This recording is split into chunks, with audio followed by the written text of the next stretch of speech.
Hey everyone, I'm here to do, I've got like 4 books that I want to review that I've read in the last couple of weeks, and this is my first time having a chance to record.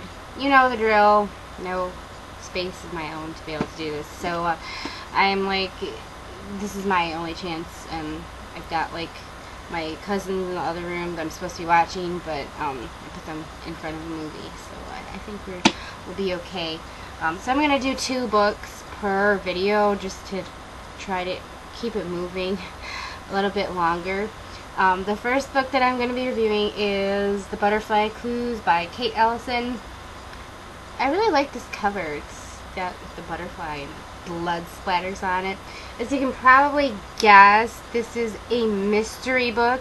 It's a young adult mystery book about a girl named Penelope, or Lo Marin, or Marin, I don't know how you pronounce her name, who cares, who is 16 or 17 years old, one of the two, I don't remember, and she has OCD, in which she has these really bad compulsions to take and keep, like hoard, just kind of like knick-knacky trinket type items, useless pretty things, not to buy them, but to take them. And also she has this thing with like the numbers 9 and 6 and the word banana, and she does this thing where she will tap on her leg, or I'll just do it like 9 times, 9, 9, and 6, and say banana, and that's like her lucky numbers that she has compulsions to do.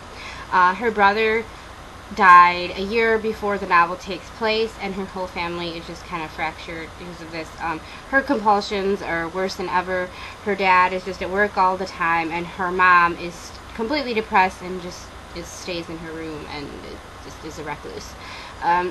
So this story starts off where Penelope is just wandering in the seedy part of downtown. I don't remember why. Maybe she was like collecting things or was part of her compulsions. I don't know. When a bullet goes past her outside his house and like just misses hitting her, and so it turns out, she finds out from the news the next day that someone, this stripper named Sapphire, was killed at that house the night before, and Penelope's like, oh my god, I could have been killed along with her. So she basically, it starts out kind of like by chance, like she has this urge that she wants to find out more, and eventually it develops into her just going out to solve the mystery, and the killer knows that she is like doing investigation, because the police don't really care about it very much, and so the killer is trying to come after her as well. I did enjoy this book. I gave it a 4 out of 5. The beginning was a little bit slow for me, a little bit hard to get into, because basically it was Penelope and all of her quirks. It's very different YA heroine, and I do appreciate Kate Ellison like trying to have, you know, a quirky character with quite a lot of issues, but it takes some getting used to while reading when you constantly hear like tap tap banana, stuff like that, and you can imagine, I'm sure it was intentional, because some of the people that Penelope is around with, especially her dad, like really can't stand when she does that kind of stuff. The mystery, I did feel like, was extremely obvious, like the reader should know right away who the killer is. I just thought it was a little bit too obvious, and to anyone reading this, like except to Lo Penelope herself, like she's the only person who doesn't seem to know, like she doesn't figure it out. I'm screaming like, oh my god, you idiot, it's right there. And she really never actually figures it out on her own. It's just, yeah, whatever. There is, of course, a romance in this book. I don't even remember the guy's name, but he is a runaway who lives in like the downtown shady area called Neverland, I guess the shady part of downtown Cleveland, and I thought their relationship was nice, I guess, but again, it just felt like it was thrown in because, you know, YA novels have to have a romance, so it could have been an interesting book about her solving the mystery on her own. That's another thing, it was like a lot like Shine to me, where the girl, whatever her name was in that, solving the mystery, but she somehow has to have this guy, like, help her, kind of. So, yeah, I do recommend this, but the mystery itself is really not all that mysterious.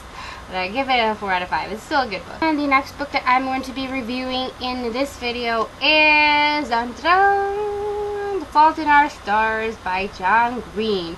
Yes, I'm the last person in the world to read this book. No, I don't have a signed copy. I could have gotten one. They had one left at the store when I was browsing back in February.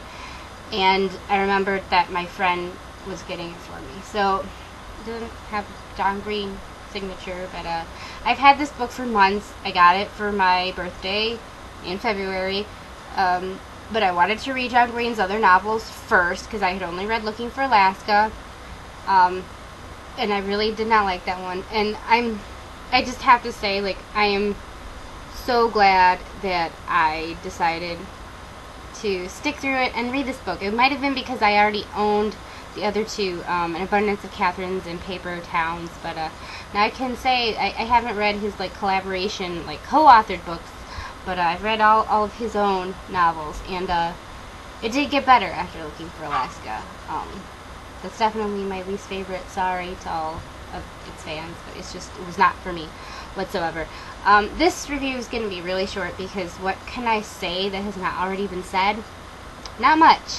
There's really nothing new I can bring to the table on this book. It's about a teenage girl named Hazel who has cancer, and it's very serious, but she's found this miracle drug that has enabled her to live for a few more years. It's bought her some time, but basically she doesn't know how long she is going to be in this world of the living. She goes to this cancer support group where she meets Augustus Waters, who is a amputee. He had his leg amputated from bone cancer, and he's a cancer survivor who is just beautiful, and they become friends. That was Hazel's words describing him as beautiful. They become friends for a really long time, but obviously it evolves into a romance, and as you can probably tell, it was just extremely sad, moving, funny. It was just so emotional. Like, I wish I had read this when I had done the Playing with Your Emotions tag, because this, I felt like I could have fit into every category, every emotion I experienced when reading this book, pretty much.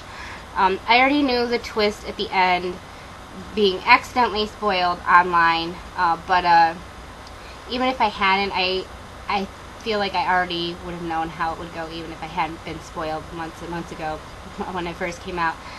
Yeah, I did feel like it was kind of obvious, the twist that was coming.